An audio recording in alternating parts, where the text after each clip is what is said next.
Assalamualaikum warahmatullahi wabarakatuh. Ila hadratin Nabil Mustafa Muhammadin sallallahu alaihi wasallam wa aswaji wa auladihi wa ashabihi minat tabi'in wal ulama'il amilin wasyuhada was salihin minal muqarrabin minal muslimin wal muslimat wal mu'minina wal mu'minat wa nahussusan mu'allif hadal kitab summa hadrati mu'assis hadhil ma'had summa hadrati jami ustadina wa masyaykhina wa masyaykhina wa liman hukuki alaina minal muslimina wal muslimat wal mu'minina wal mu'minat summa hadrati abaina wa ummahatina wa auladina wa zawjatina wa nahussu khususahum man hadara fi hadhil majlis lahumul fatihah. A'udzu billahi minasyaitonir rajim. Bismillahirrahmanirrahim. Alhamdulillahirabbil alamin arrahmanir rahim maliki yaumiddin. Iyyaka na'budu wa iyyaka nasta'in shiratal mustaqim shiratal ladzina an'amta 'alaihim ghairil maghdubi 'alaihim waladdallin. Bismillahirrahmanirrahim. Qala al-musannifu rahimahumullahu ta'ala wa nafa'ana bihi wa bi'ulumihi wa asrarihi wa anwarihi fid dharaini amin. Al-aziz al-alim adada kulli harfin kutiba wa yuktabu abadal abidina wa dahrad dahirin. A'udzu billahi minasyaitonir rajim. Ayyuhal waladu he anak didik ingsun. Min jumlatima iku setengah saking jumlahe perkara. Nasoha kang nasehati bihi kelawan ma sapa Rasulullah Kanjeng Nabi Muhammad sallallahu alaihi wasallam nasehati ummatahu ing ummate Rasulullah qauluhu utawi dawe Rasulullah alaihi Kanjeng Nabi Muhammad sallallahu alaihi wasallam rupane dawuh alamatu i'radillahi ta'ala anil abdi istighaluhu bima la ya'nihi. Alamatu i'radillahi ta'ala utawi alamate ngedoyi rahmate Allah Ta'ala anil abdi sangking kawula iku istighaluhu uliye ketungkule abet ketungkul bima kelawan perkara layakni kang ora maidai apa mahu ing abet. Wa ini mro'an lan lamun utawi wong suwiji dhahabat iku ilang apa saatun mongso min umrihi sangking umure ikilah imruun fi ghairi ma ing dalem sakliyane perkara khulika kang den dadekake sapa imruun la khulika kang den dadekake sapa imruun lahu maring ma bayane ma minal ibadati nyatane ibadah. La jadirun mongko yektine patut apa antatula yento dadi suwe alaihi ing ngatasé imruun apa husratuhu nelongsone imruun.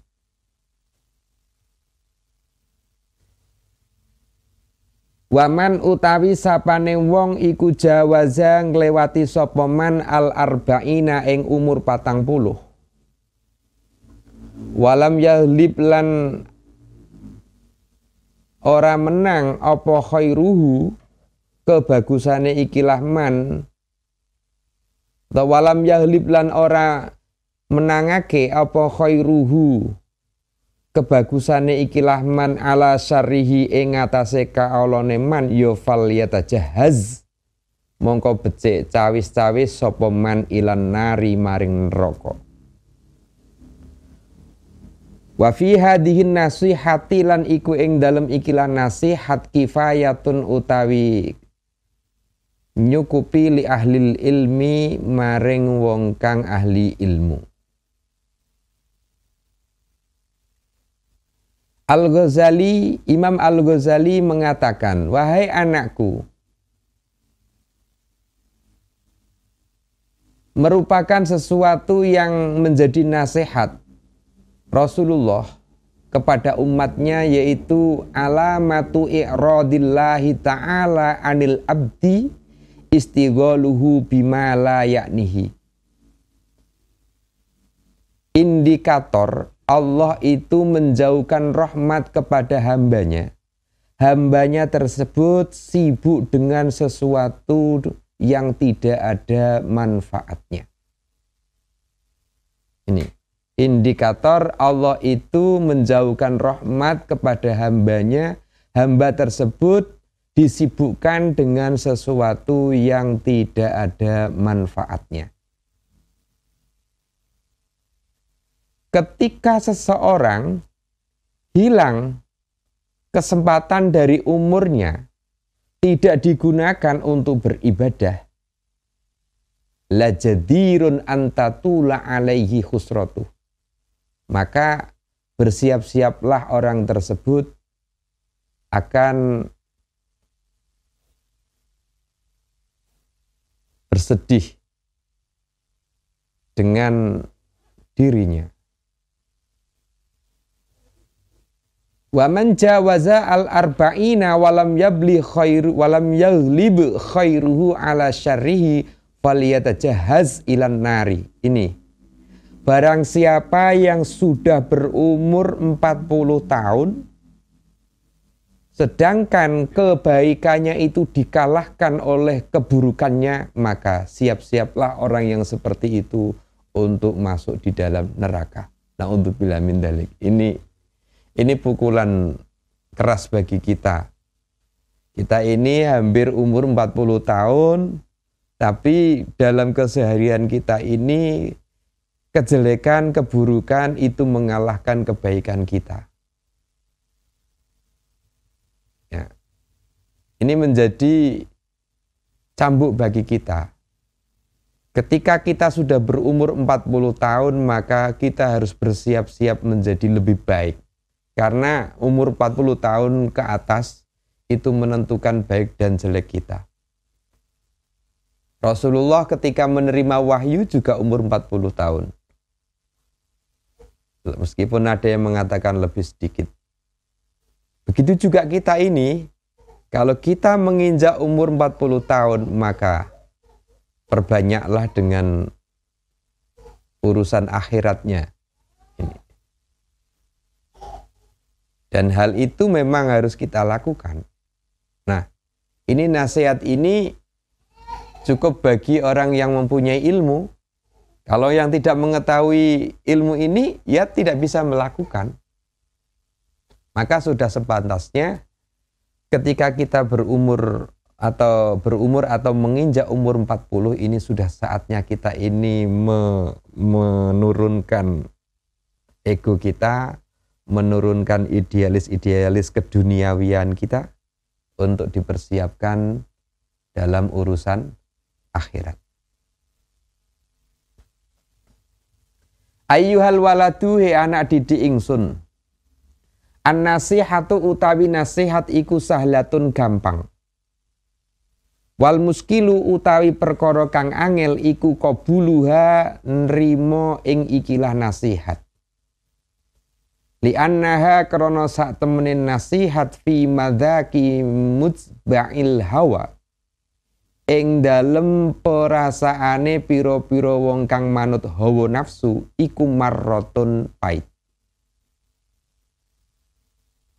Idil manahi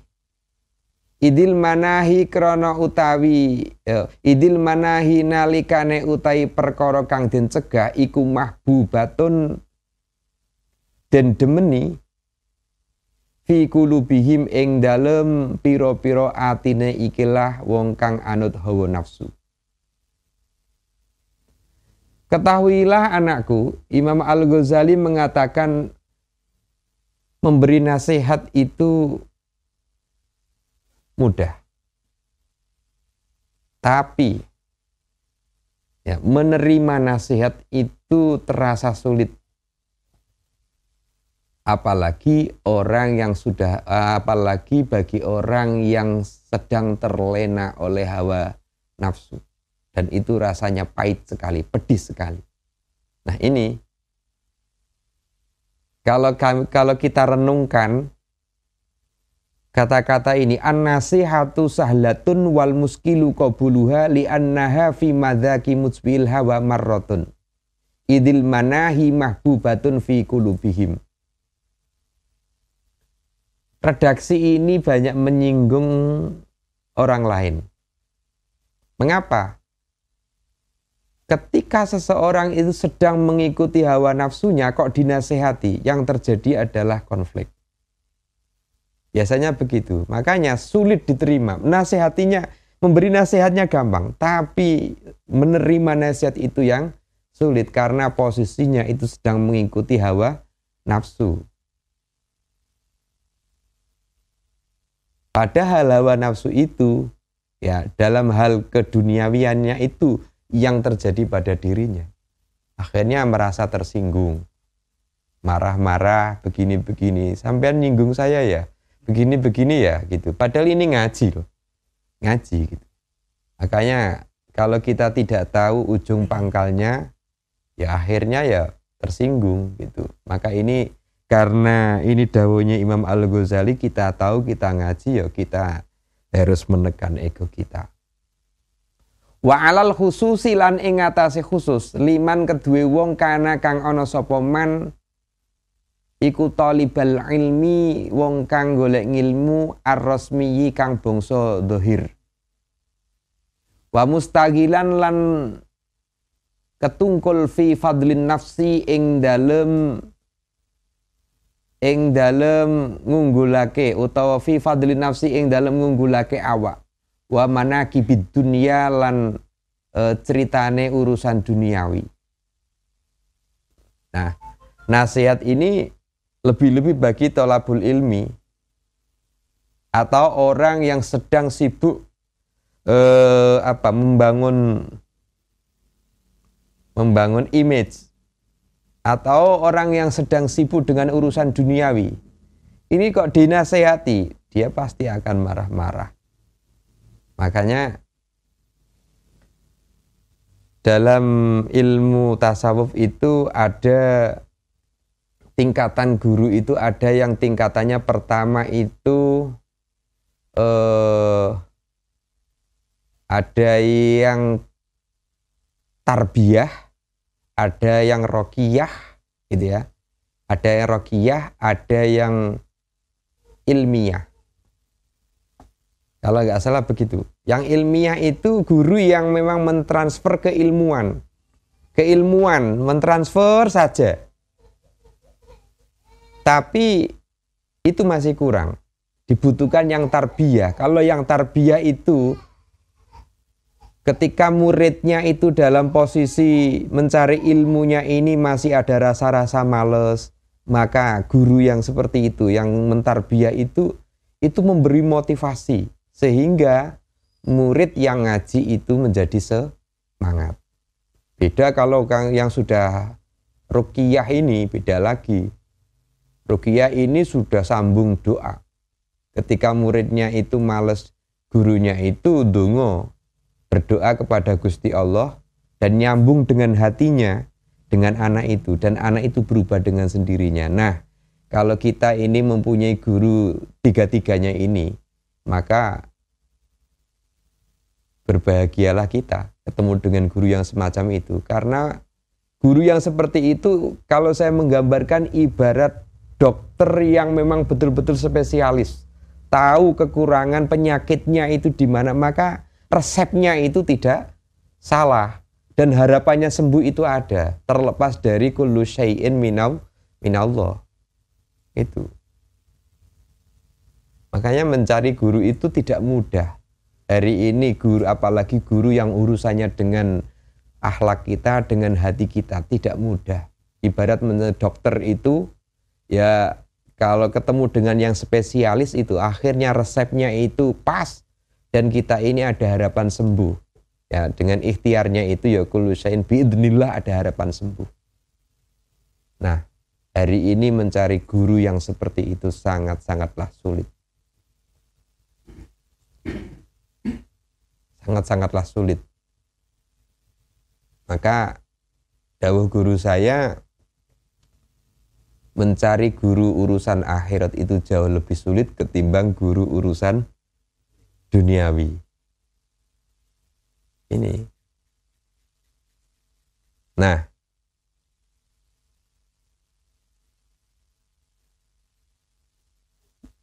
Fa'innahu mongko sak temene talibul ilmi iku yahsibu nyono sapa talibul ilmi annal ilma sak temene ilmu al mujarrada kang den sepeaken lahu saking amal iku sayakunu bakal ono apa ilmu ono iku najatahu dadi slamete ikilah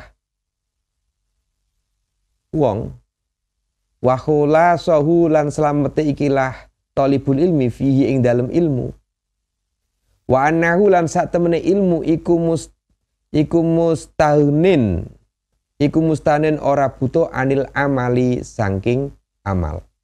Ini ketika seseorang mencari ilmu, mencari, menumpuk banyak kitab, menumpuk banyak teori, tapi kalau ilmunya tidak pernah diamalkan, maka ilmunya itu tidak bermanfaat, tiada guna.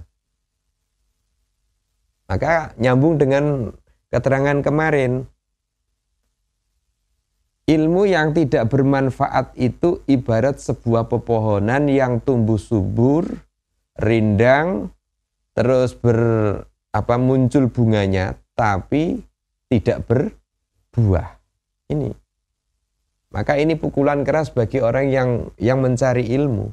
Maka ilmunya itu sebisa mungkin harus diamalkan. Sampai di sini digambarkan kalau ada orang meyakini dengan ia mencari ilmu itu, dengan ilmunya itu, ia akan mampu menyelamatkan dirinya. Kalau dia tidak percaya dengan Gusti Allah, yang hakikatnya yang menyelamatkan itu Gusti Allah, maka orang tersebut itu keliru. Karena apa? Karena kalimatnya itu serupa dengan ahli filosof. Ya, dia mengandalkan ilmunya, dengan ilmunya ia selamat. Padahal ilmu itu hanya wasilah. Itu hanya wasilah. Masya Allah, di sini kita akhirnya mengkritisi diri kita sendiri ini. Kita ini punya ilmu sedikit sudah kemaki nih karu-karuan itu. Nah ini loh, Masya Allah. Maka dengan dawuhnya Imam Al-Ghazali ini harapannya kita ini semakin temungkul, semakin sadar diri bahwasanya apa yang kita dapatkan itu belum tentu mampu menyelamatkan diri kita. Kalau tidak Allah yang menyelamatkan kita, kita tidak akan bisa selamat. Ini yang menjadi nasihat bagi thalabul ilmi. Ada yang mengatakan menasihati orang yang lebih pintar itu jauh lebih sulit ketimbang menasihati orang yang masih belum bisa. Ya begitu. Ya terjadi hari ini memang. Ya. Hari ini terjadi. Wahada utawi ikilah i'tiqad iku i'tiqadul falasifati i'tiqate ahli filosof. Subhanallah maha suci Allah al-azimi kang agung. La ya'lamu ora bakal ngerti apa hadal mahruru ikilah wong kang kabujuk anahu ing sak temene kelakuan hina hasala nalikane ngaselake apa al ilmu ida lam ya'mal nalikane ora nglakoni sapa wong bi kelawan ilmu takunu mongko ana apa al hujjatu hujjah ali ngatasé wong iku akadu luweh kukuh. Kama kaya keterangan kala kang ngendika sapa Rasulullah sallallahu alaihi wasallam dawe Rasulullah asyaddun nasi adaban yaumal qiyamah alimun la yanfa'hu wahu bi'ilmihi. Asaddun nasi utawi luweh banget-bangete menungso adaban apane siksane yaumal kiamati ing dalam dina kiamat iku alimun wong kang alim la yanfa. Ada yang mengatakan lam yanfi. Kalau redaksi kitab ini pakai la bukan lam.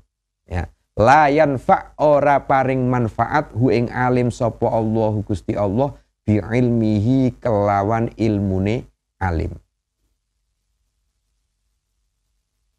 Rasulullah mengatakan besok di hari kiamat siksa yang paling pedih diperuntukkan bagi seseorang yang mempunyai ilmu akan tapi ia tidak mengamalkan ilmunya. Masya Allah, na'udzubillah min dzalik ini ya, manusia yang paling berat mendapat siksa di hari kiamat yaitu orang yang mempunyai ilmu yang Allah tidak memberi manfaat atas ilmunya. Makanya kita berdoa,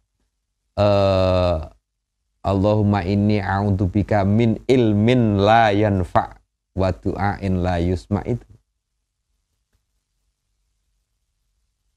Makanya kita dalam mencari ilmu ini ya harus berdoa juga, tambahannya itu ilmunya bisa bermanfaat. Waruwiya lan den riwayatake apa annal Junaida sak temene saya Junaid qadasa muga-muga bersihake sapa Allah Gusti Allah sirrahu ing kuburane Syekh Junaid. Ruwiya iku den riwayatake ru'iya iku den impeni sapa Syekh Junaid fil manami ing dalem sarene ba'da mautihi. Ru'iya den impeake sapa Syekh Junaid fil manami ing dalem ngimpi ba'da mautihi ing dalem matine ing dalem sedane Syekh Junaid.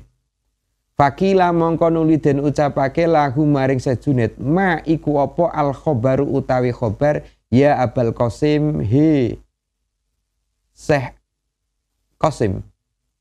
Nah ini ketika Syekh Junaid itu wafat, ada seseorang bermimpi ketemu dengan beliau. Lalu Syekh Junaid itu ditanya, bagaimana kabarmu Syekh Junaid di dalam kuburan? Kala nuli ngendika sapa Syekh Junaid, tohat lebur apa tilkal ibaratu piro-piro ibarat. Ada yang mengatakan tohat lebur apa tilkal ibaratu piro-piro ganjaran. Wafaniyat lan dadi ilang apa tilkal isyaratu mengkono-mengkono isyarat. Ada yang mengatakan tilkal isyaratu mengkono-mengkono ganjaran. Wa ma nafa'ana lan ora manfaati ing kita apa illa rakaatun angin kejaba pira-pira rakaat. Rakaatna kang lakoni sapa ingsun ha ing rakaat fi jaufil laili ing dalem tengahe wengi. Ya Syekh Junaid ditanya oleh dalam mimpi itu ditanya oleh seseorang itu, beliau menjawab seluruh amal ibadahku itu sia-sia semua kecuali 2 rakaat yang aku lakukan di sepertiga malam. Masya Allah, di sini ini. Padahal ini yang paling berat bagi kita ini ya. Itu. Yang lain ini mampu, tapi ini 2 rakaat. Sholat 2 rakaat ini di sepertiga malam. Kita ini belum mampu beristiqomah. Ya. Semoga kita mulai berangsur-angsur, mulai berubah ini. Kita sudah umur 40 loh, maka kita harus berubah ini. Kalau nggak berubah ya siap-siap tadi. Ya. Faliyatahazzaz ya. Faliyatahaz ilan nari. Masya Allah. Ini khitab bagi tholabul ilmi seperti kita ini yang belajar. Maka dari kita sendiri, mari kita ubah dari diri kita sendiri dengan memohon pertolongan Allah, maunah inayah Allah agar kita ini mampu mengamalkan ilmu-ilmu yang kita dapatkan dari guru-guru kita. Ayuhal waladu he anak didik ingsun la takun ojo ono sapa sira minal a'mali saking pira-pira amal iku muflisan. Iku melarat. Wala minal ahwali lan ora saking pira-pira tingkah iku kholian wong kang sepi. Watayakon lan ngiyakinno sira annal ilma ing sak temene ilmu al mujarroda kang sepi saking amal iku layak khudu ora bisa nulung ing dalam kiamat bil yadi kelawan tangane alim.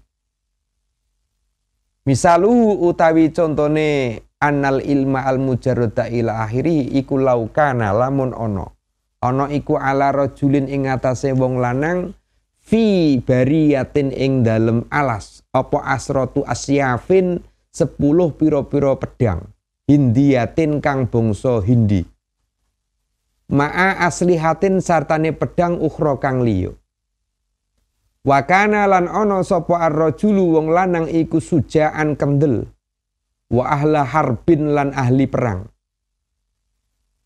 Fahamala mongko nyerang ali ngatasé rajul apa asadun macan azimun kang gedhe muhibun kang medeni. Fama mongko utawi apa iku dhonuka penyono ira. Hal tadfa'u ana ta bisa nyenolak apa al aslihatu pedang sarrahu ing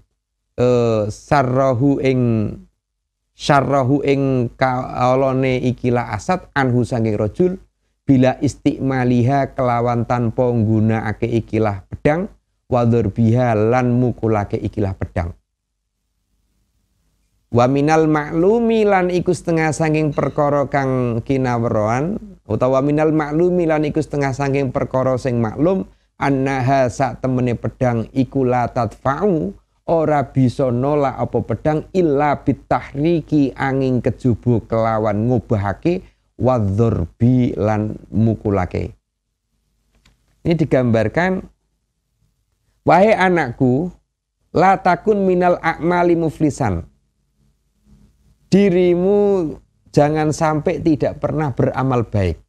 Nek muflis kan ojo ngasih seliramu orang duwe apa-apa masalah amal baik. La takun minal a'mali muflisan. Jangan sampai dirimu tidak mempunyai amal baik. Wala minal ahwali khalian. Begitu juga jangan sampai dirimu ini tidak punya ikhtiar sama sekali. Dan yakinlah watayakkon annal ilma al-mujarroda layak hudu bilyat. Ketahuilah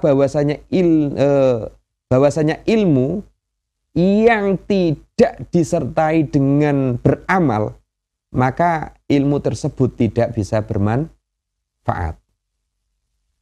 Ini terus digambarkan ini, ilmu yang tidak diamalkan itu ibarat seorang pemuda yang mempunyai 10 pedang, ya, hindi, gitu. Begitu juga pedang-pedang yang lain.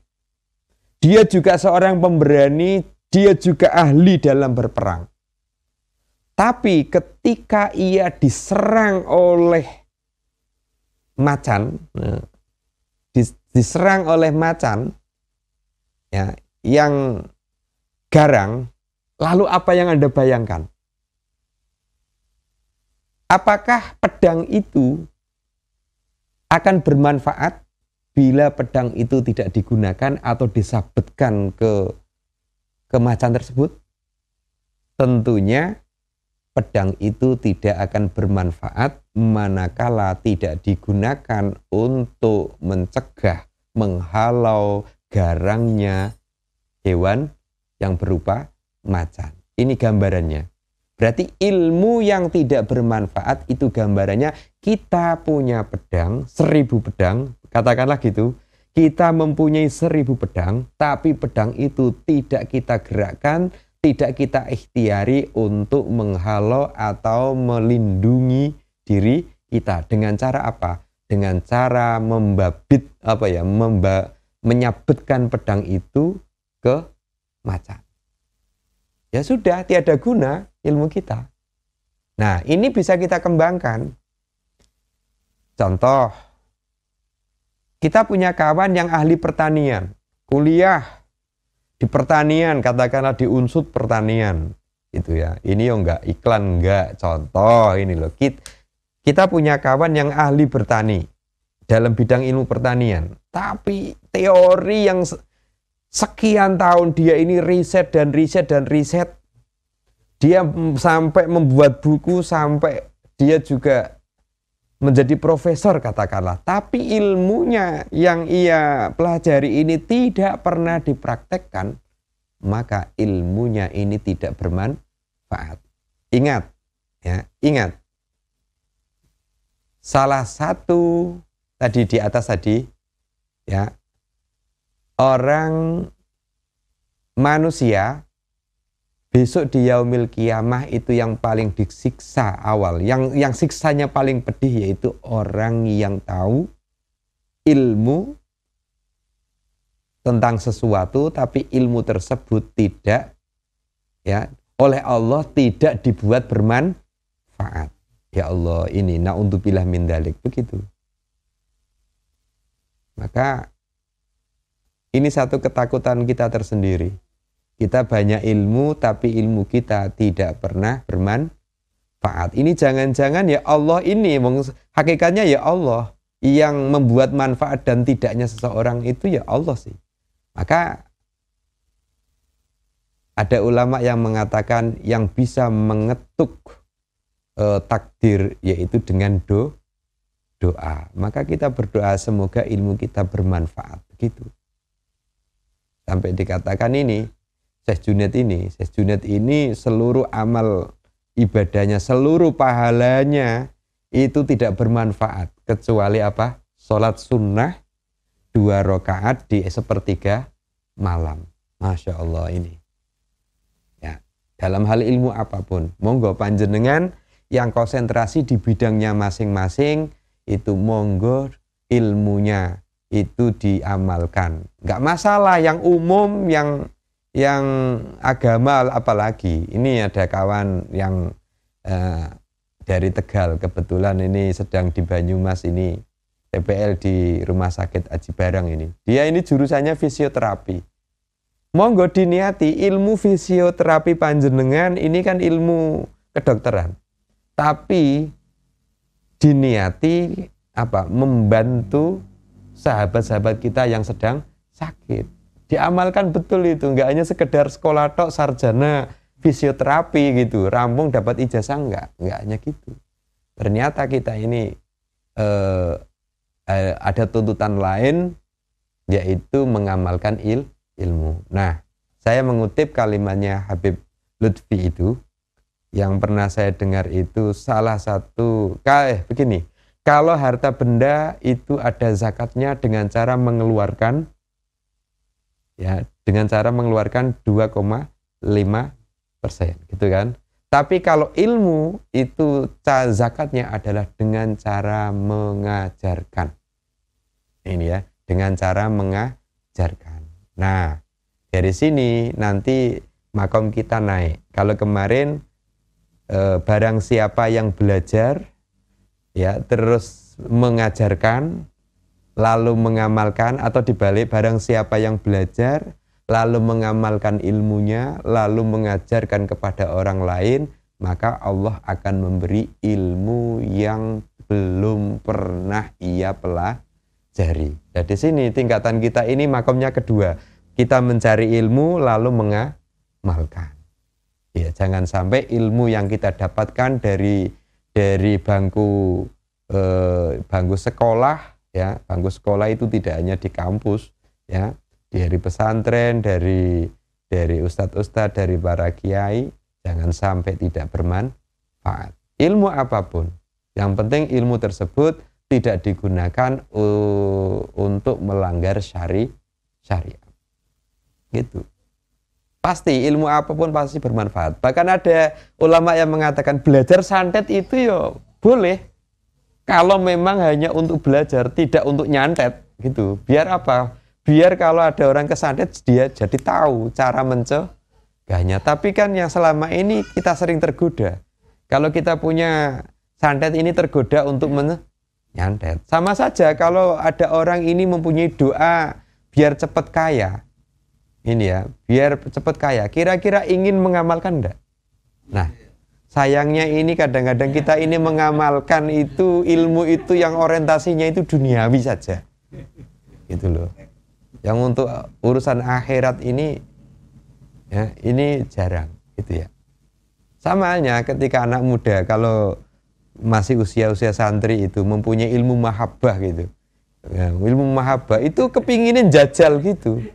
Bukan berarti dia mempelajari mahabbah itu, kalau tahu mahabbah itu nanti kalau ada orang yang kena mahabbah cara mencegahnya seperti ini, enggak begitu. Justru piye carane mahabbai wong itu. Ya ini. Tapi kalau ilmu yang tidak bermanfaat itu yo janganlah, yang manfaatnya kurang itu jangan. Lebih-lebih ilmu yang berurusan dengan syariat penting memang. Ya penting.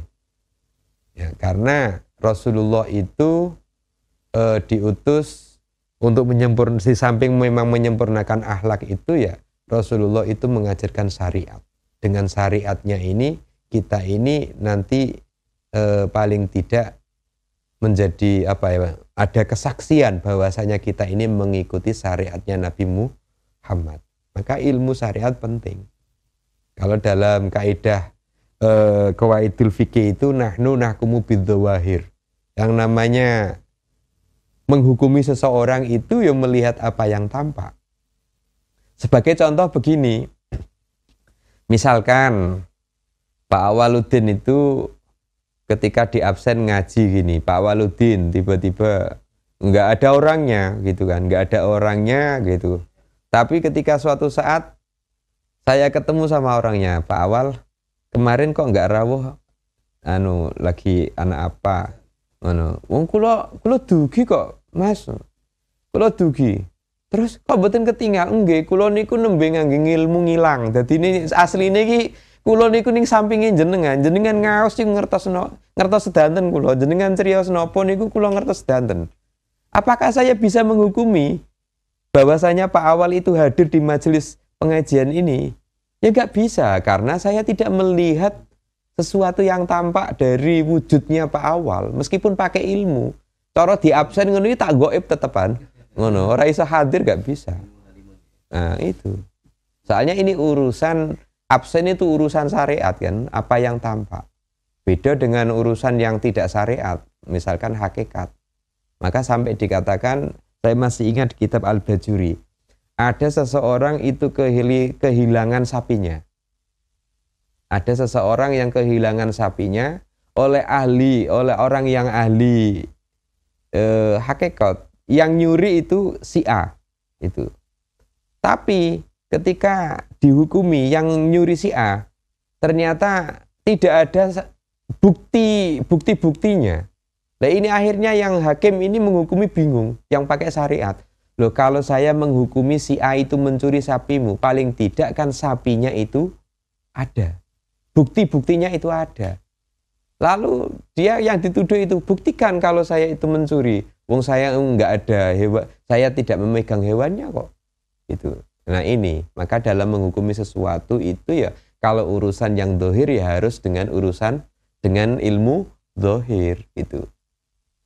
Ini contoh tadi, ya bilang hadir tapi pakai ilmu ngilang, padahal duduk di sini nggak ada yang tahu. Nah itu ya nggak bisa dihukumi dia itu hadir gitu kan. Ya dikatakan hadir itu kalau ada wujudnya. Nah kembali ke permasalahan ilmu tadi ya, kita lanjutkan yaitu sampai mana tadi, wa minal maklumi sudah ya, fakada mongko koyok mengkono fakada mongko koyok mengkono ini kemana ini,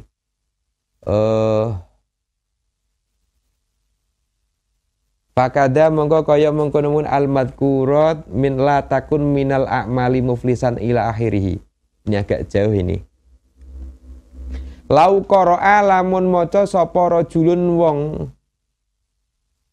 wong itu mi'ata alfi mas'alatin ing 100.000 masalah ilmiyatin kang basa ilmiah wa ta'allama lan belajari sapa rajul ha ing ikilah mi'ata alfi mas'alatin ilmiyatin walam ya'malan hale orang lakoni sapa rajul biha kelawan ikilah mi'ata alfi mas'alah ya la tufidu mongko ora maidai hu ing rajul apa illa bil amali angin kejaba kelawan ngamalke.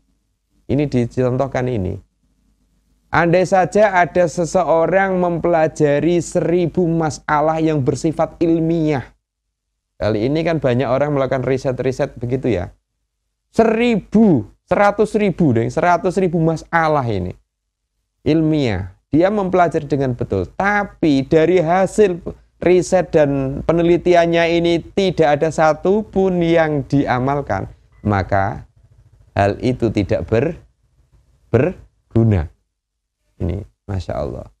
Wa misluhu utawi sepadane mengkono ilmu mujarad aidon kelawan mana iku laukana lamun ono lirajulin kedue wong lanang apa hararatun lara panas wa maradun lan lara safrawiyun kang bangsa kuning yakunu mongko ana apa ilajuhu tambane iki larajul bis sakan zabini kelawan obat sing jenenge sakan jabin wal kaskabi lan kaskab fala yahsulu mongko ora hasil apa alburu waras illa bistimalihima angin kejaba kelawan ngombe karone ikilah sakan jabin lan kaskab. Ini juga digambarkan ada seseorang yang sakit panas ya, ada seseorang yang sakit panas, begitu juga sakit kuning. Itu obatnya sakan jabin dan kaskab. Ini bahasa mana saya kurang tahu ini. Maka ia tidak akan sembuh manakala ia itu tidak mau meminum dua obat ini. Ini artinya pelajaran bagi kita juga. Ya,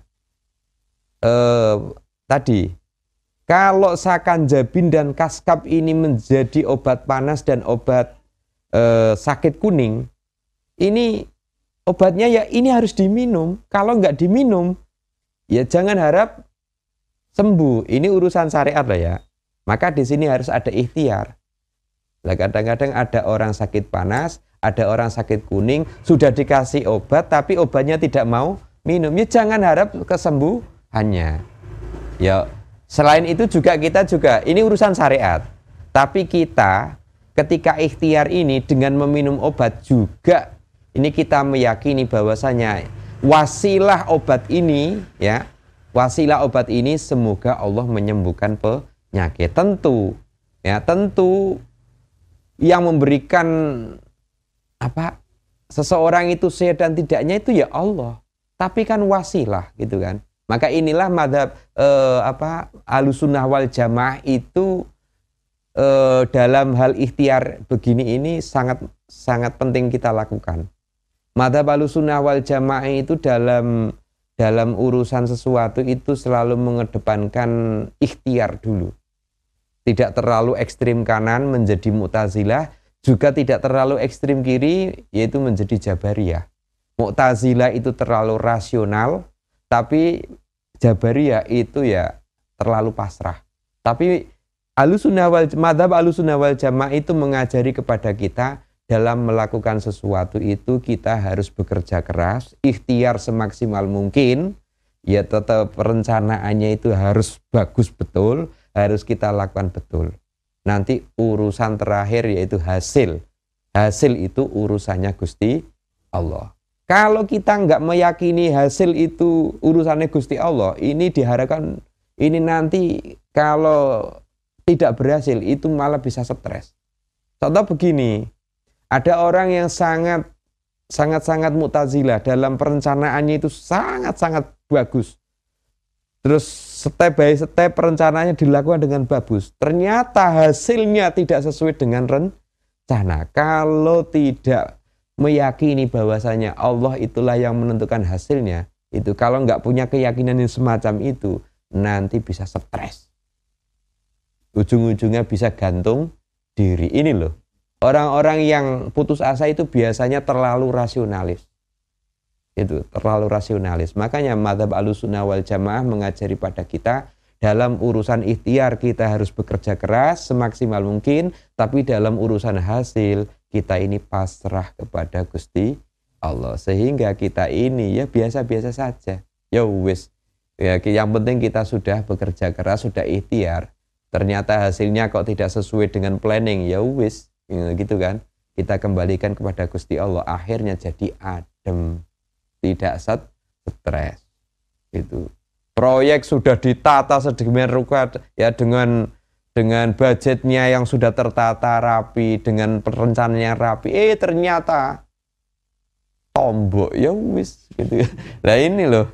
Kalau nggak kuat stres ini biasanya akhirnya ya bunuh diri, repot ini gitu. Akhirnya terus pelariannya itu terus dengan sesuatu yang negatif. Nah ini. Makanya madzhab Ahlussunnah wal Jamaah saya pikir itu lebih moderat. Ya, dalam moderat mengemong umat itu lebih moderat itu. Ini. Fala yasulu albaru ila bistimalia karomadu hazari ritlin hammi yuma'i. Ini ada sebuah nadoman ya. Karomadu hajari ritlin hammi yuma'i tami nahuri nabasatu shidai. Di sini tarjamah hadal bait minal farisiyah Syekh Muhammad Amin Al-Kurdi. Syekh Muhammad Amin Al-Kurdi itu menerjemahkan bait ini. Ini bahasa Kurdi ini. Di sini digambarkan laukil lamun nakersiro alfaritli khomrin ing sewu ritle arak lam takun mongko ora ono lam takun mongko ora ono siro iku lata siro dadi siro iku naswanan kang mendem idalam tasrob nalikane orang ngombe siro.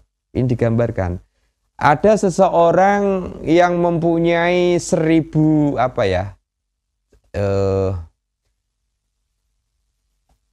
jika engkau menakar 2000 alfairitlin 2000 kati arak, hal itu tidak akan menjadikanmu mabuk kecuali meminumnya. Ini loh, ini khomer ini sesuatu yang negatif kan. Kita mempunyai 2000 kati arak, tapi kita tidak menggunakan, tidak meminumnya, nggak akan ngefek. Ini sebetulnya gambaran ilmu juga begitu. Kita meskipun mempunyai ilmu banyak, tapi tidak pernah kita amalkan, ilmu itu akan sia-sia. Makanya dawuh guru-guru kita kasepuan itu lakononong ilmu, raketang sedidik sedidik, step by step. Toh gunung itu bisa besar, awalnya juga kecil. Begitu. Maka sesuatu yang kecil ini kalau inten terus-menerus itu menjadi sesuatu yang besar. Sama halnya koin ini. Koin NU itu ya ngerumat recehan-recehan. Recehan itu kalau sendirian itu nggak mempunyai daya kekuatan yang sangat luar biasa. Tapi kalau receh ini kumpul dengan yang lainnya dan itu banyak, maka akan jadi apa? Terbukti itu receh itu ini dalam membesarkan organisasi melalui koin itu manfaatnya luar biasa. Kalau receh ini diorganisir dengan baik, ya sehingga receh ini ngajak kawan-kawan receh lainnya dengan banyak, kok terus dapatnya banyak juga, maka akan jadi denyut nadi organisasi. Organisasi itu akan mempunyai banyak uang, pembiayaan. Itu sepele itu. Tapi dimanfaatkan betul, diminus dengan betul, diorganisir dengan betul, menjadi sebuah kekuatan. Maka ada pepatah yang mengatakan al-ittihadu tudminul quwwah wal quwwatu tudminun najah. Ya. Persatuan itu ya, yang dibangun dengan baik, ditata dengan baik, diorganisir dengan baik akan menyebabkan sebuah kekuatan.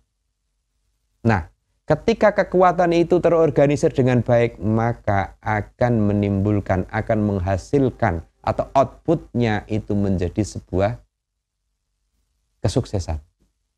Maka ini penting. Kita ini harus bersatu dalam hal apapun. Yang penting tidak bersatu dalam hal buruk loh ya. Itu.